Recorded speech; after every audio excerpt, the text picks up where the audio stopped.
I love this. I want this.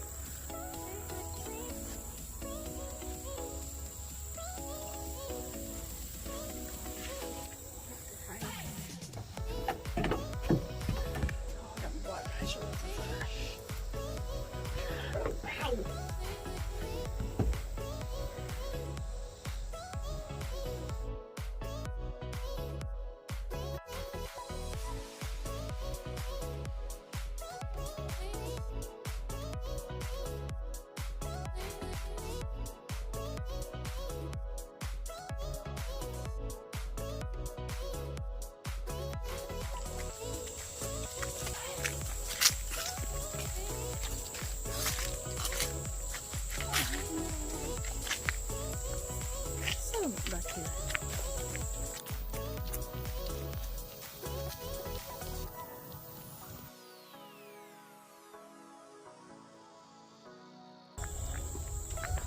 Maybe we can live out here. Think so. Yeah. Got my fences up for the horses. Yes. I love precious little horses and cows and chickens. So where did we really see it? Probably down there. There goes some bullets. Where?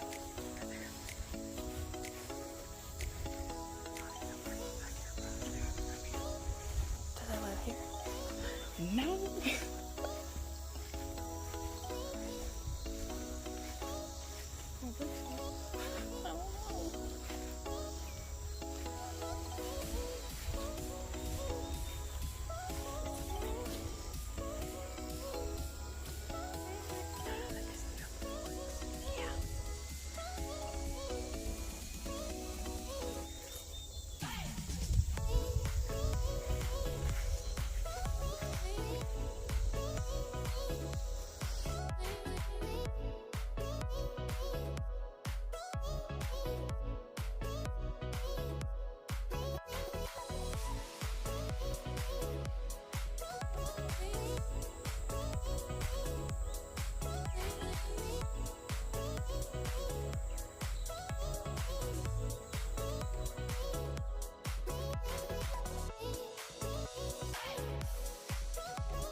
So this is called Martin Station. It was built in 1775 by Captain Joseph Martin.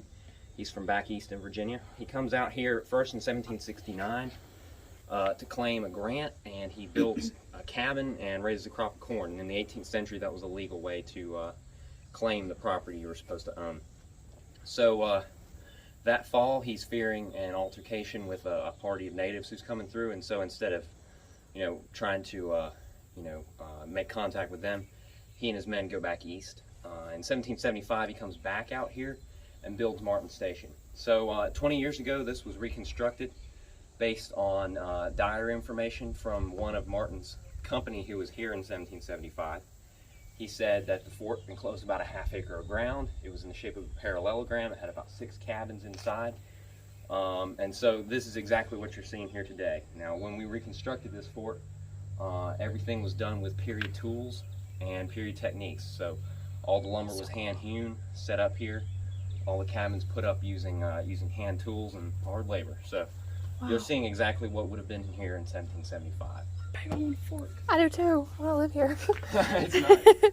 So this building here is called the officer's cabin. Now here is where Captain Joseph Martin and his subordinate Sergeant Mordecai Horde stayed. They stayed here in this lower floor. You'll notice this is one of the better furnished and better constructed cabins in the fort. Upstairs, the enlisted militiamen would sleep. You guys are welcome to go inside and look around. Oh, hey. So, at the time, every month, anyone from the surrounding area would gather inside the fort for a muster, which is basically a social occasion for everyone to get together and get to know their neighbors. There were a lot of people coming through during the time, so knowing who was around you was a good thing. Also, it provided an opportunity for the men of the fort to conduct drill, make sure they remained in proper military readiness. So they would have slept upstairs and anywhere else you could find on the property. That is awesome. All those books are either originals or period reproductions. So.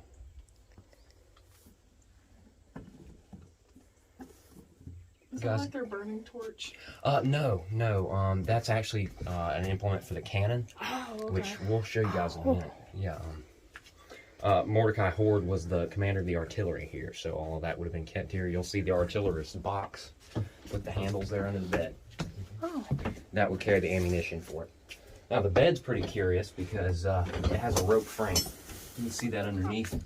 Oh, This wow. rope lattice work. If you've ever heard that expression, sleep tight, that's where it came from. If you didn't rope it up tightly before you slept in it, you would fall through. We've tested that, and it's actually true. Oh, that is so awesome. You guys got any questions about anything in the building? Any of the articles here? Because some of them are pretty unique in this building. at So least. are these just replicas or? Yeah, they're copies of original maps. This one kind of shows the way we perceived North America at the time. You'll notice the colony of Virginia extends all the way to the Mississippi River, which is here. So this is all Virginia. This is Maryland, of course, been separated by the river there. But the colonies were a little better laid out, or a little differently laid out than they are today. I want the fireplace. It's so cute. So is this a replica or? Yes, that is. That's a cavalry officer's sword. You'll notice it's curved. So, of course, that would be used from a mounted position and for a slash instead of an infantry officer's sword. It would be straight for stabbing. Is this tobacco? Yes, it is. We grew some here about 2 years ago. And it would usually be silks.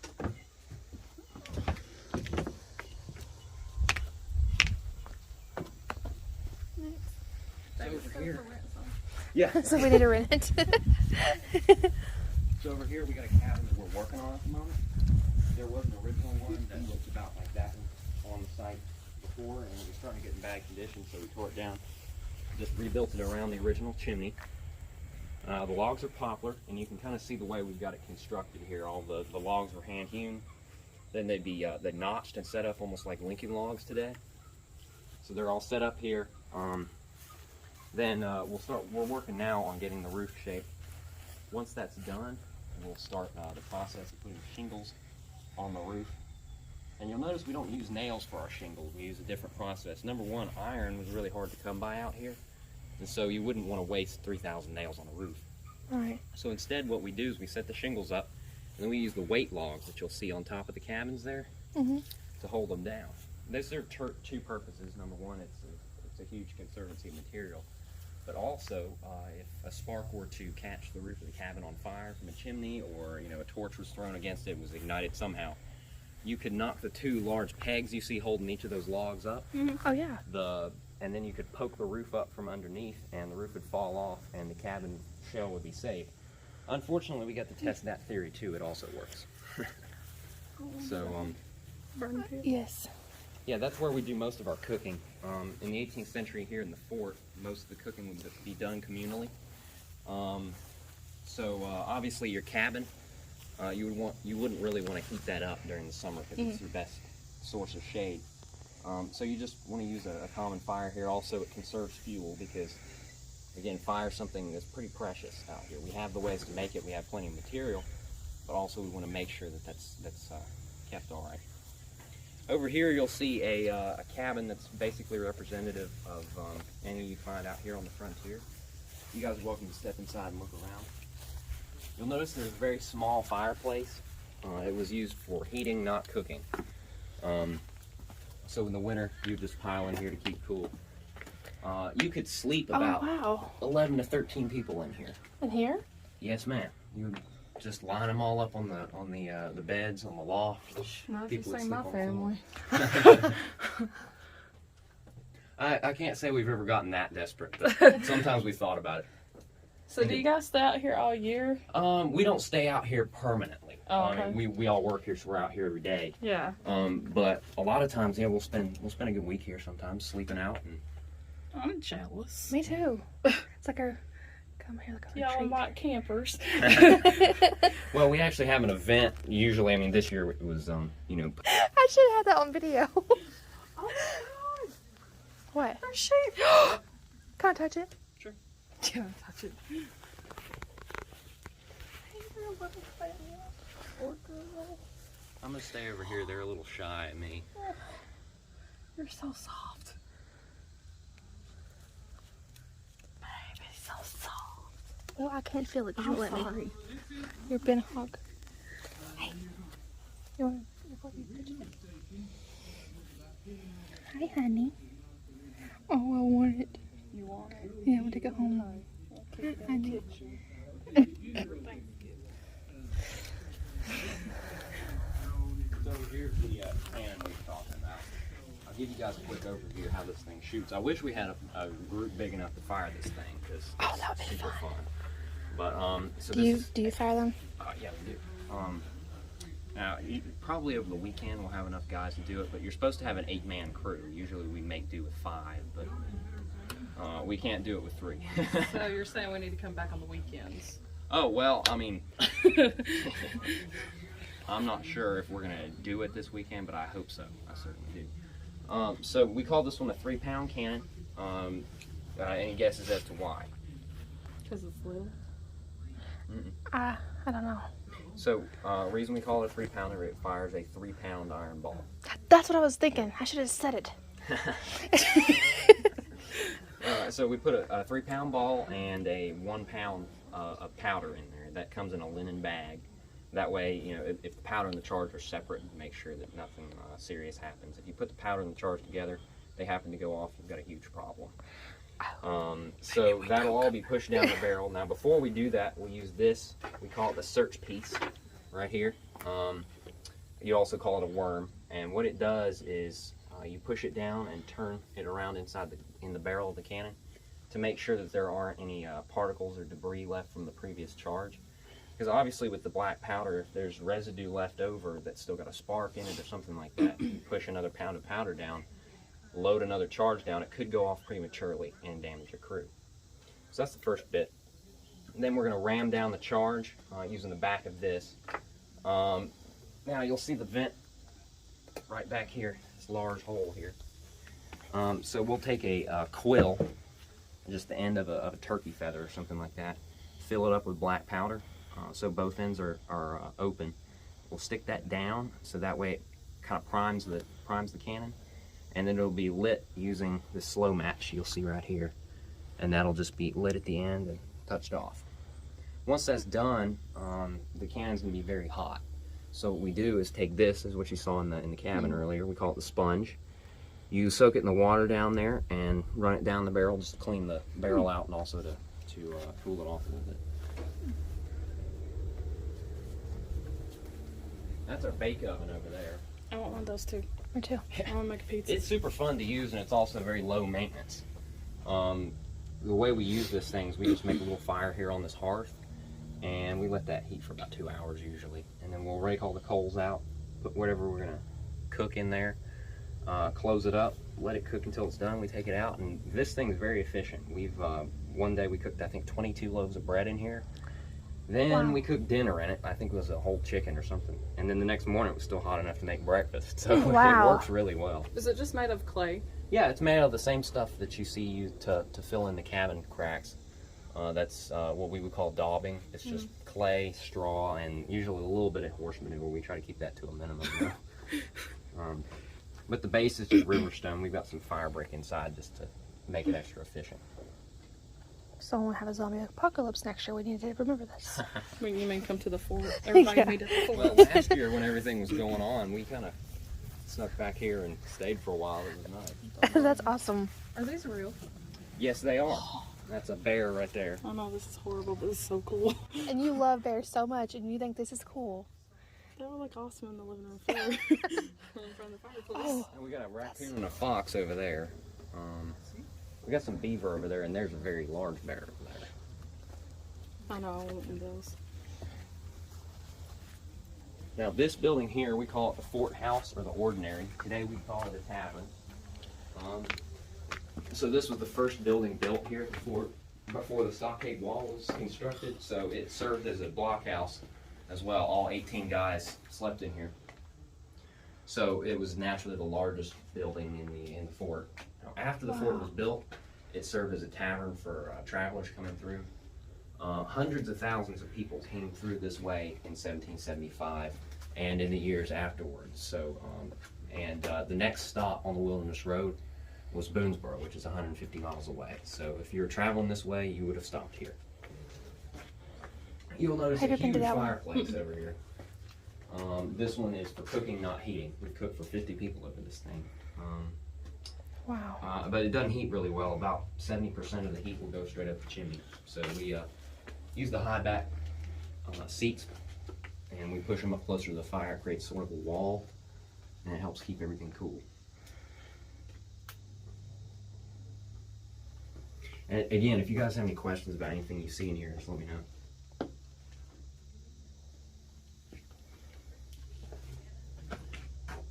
Well, all right, we'll head out this way. We got a blacksmith shop and a gunsmith shop out here, and both of them are operating today. So I'm sure we'll step up here and show you some of the mysteries of the trade. So again, feel free to walk in any of the cabins that are open. Okay. And if you have any questions, let me know. Thank you. Yeah. Thank you. It was really nice. I smell wood. It smells amazing.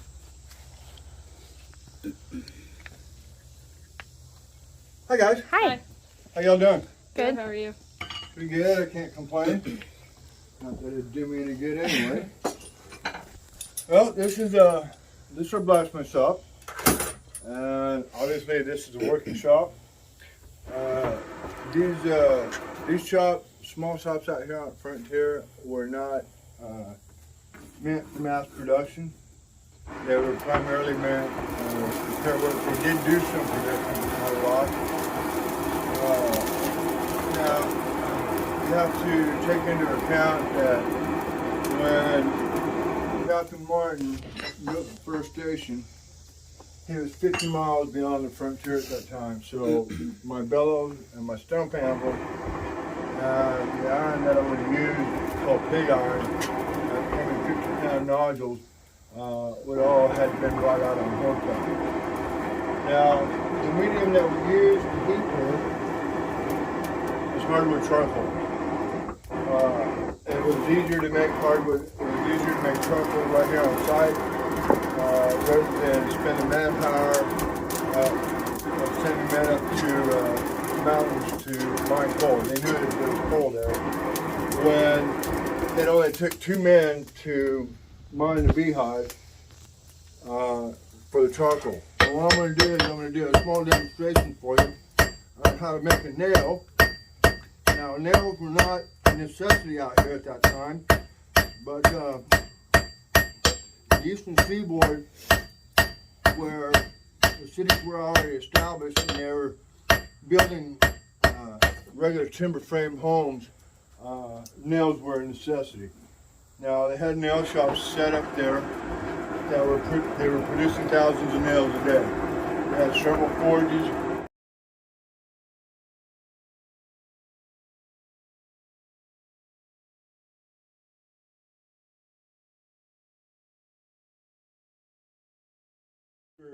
Andy Thomas is not here today. He's a volunteer that has been with us for about 20 years. He comes in usually on Sundays to work on guns and build guns. He's in the process of building this one here now. This is a 62 caliber smoothbore, which is that ball right there. That's 62 caliber, and that's just a hair, literally just a hair, either over or under half a pound of lead. Now, this is a French gun called Toulet de Chasse, which basically translates to common gun or plain gun. These were very common out here on the frontier. They were very cheap and inexpensive to make. These were a good all-around gun, along with a Fowler out here at this time, because this area was very heavily wooded, and so when you were hunting, a lot of your shots were at 50 yards, sometimes maybe 1 or 2 yards more, but a lot of times a lot less. Not only could you fire a single round, but you could fire what was called a buck and ball, which would be the initial round with 432 caliber balls on top of it, or you could fire a bird shot or swan shot. And if you were very unfortunate or a very bad hunter and had wasted all your ammunition, basically whatever you found on the ground, if it went down that barrel, I promise you, it was going to come back out. Rocks, glass, iron, nails. Wow. Imagine shoots. And Sounds like so- something we need now. Zombie apocalypse. I carry a Fowler myself, so we did some experimentation, and we set up a wood placard, and we loaded it with hard, very dried corn kernels, and we stepped off 15 yards and fired, and the only thing we found was toothpicks. It obliterated Could that you wood imagine saw. taking somebody down with corn? That'd be so cool. I want to like go home and shoot at something with corn. I know that sounds As the forest started to give way to townships and farms and things, you had a larger expanse and things with cleared fields. And so the rifle gun like this one here became the gun of choice. A lot of people think that this is an archaic tool, but in reality, this is still very competitive even by today's standards. This will hit very accurately a target at 250 to 300 yards out. Is this the one that has the flint in it? Yes, this has got a flintlock ignition.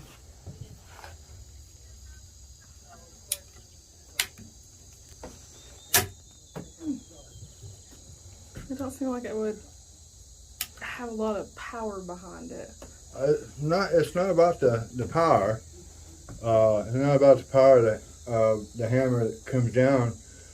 It's a matter of getting a spark into that pan once that pan is loaded with powder.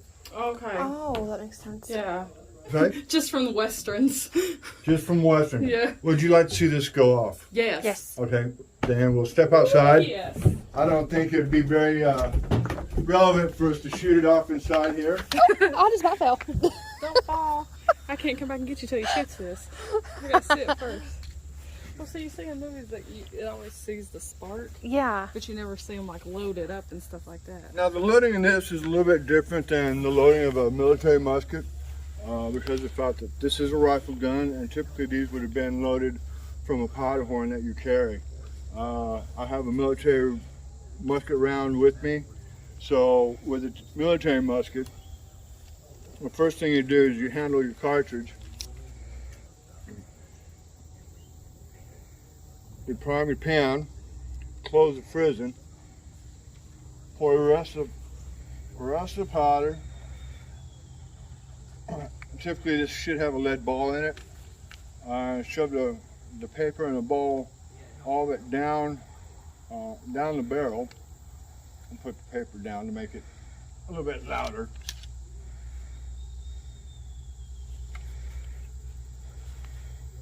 Maybe.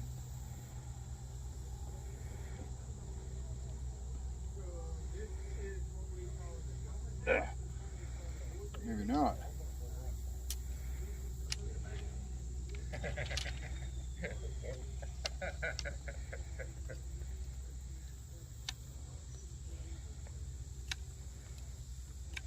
Oh, no wonder it's full of powder. Hey, you're never gonna get that deer like that. I'd be dead already. There we go.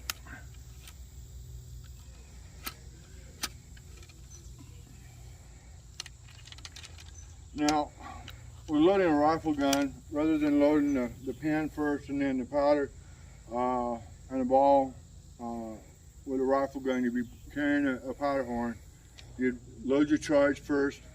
You'd have lubricated patches cloth patches that would fit over the muzzle, and you'd push the ball down into it. And what that does is the patching fills in the lands and the grooves of the rifling. And the last thing you would do with a rifle gun is you would load the pan. Over here. Fire in the hole!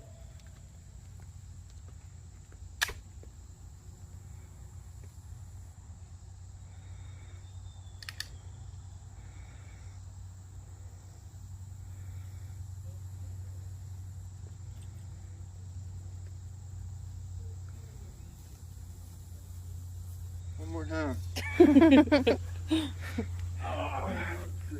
Could you imagine having to do that every time? No, I couldn't. I said, yeah. Anything else out of here?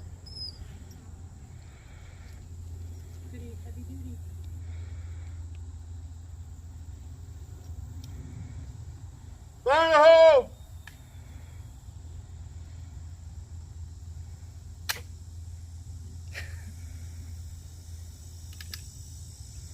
Is it just not getting hot enough? Yeah, misfire. Our touch hole plugged up. Noah! Yeah. Hey, you got a bent pick or something small? I do. I think there's one in that. I got excited about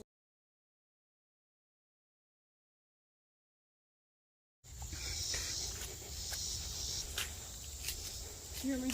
Yeah. Something's a nipple in there.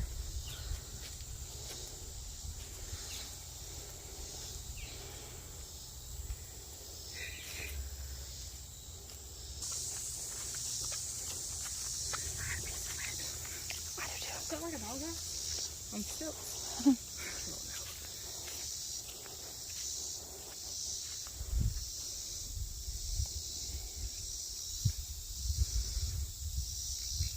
I feel like in the pictures, like look how green it is back I here. know. It's like a Miracle Girl green. Hey, is that horsey? I meant deer. I don't know. I doubt it's a horse, but it could be a buffalo. Well, I don't know why I said horse. Horsey? Oh, you said horsey. Horsey.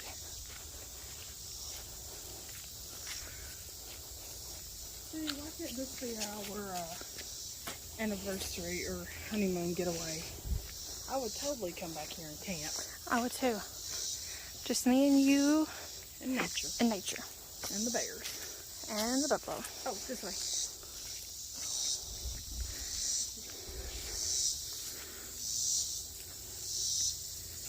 I can't get back far enough for it.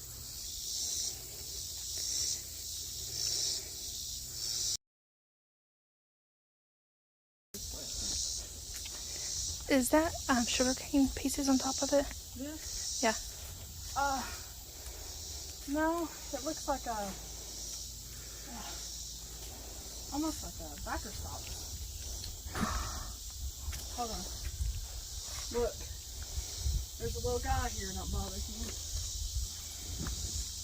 Hold on.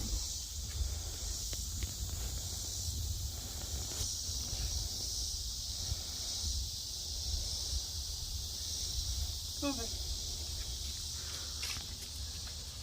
Oh my. Nope, I don't want to stay in here.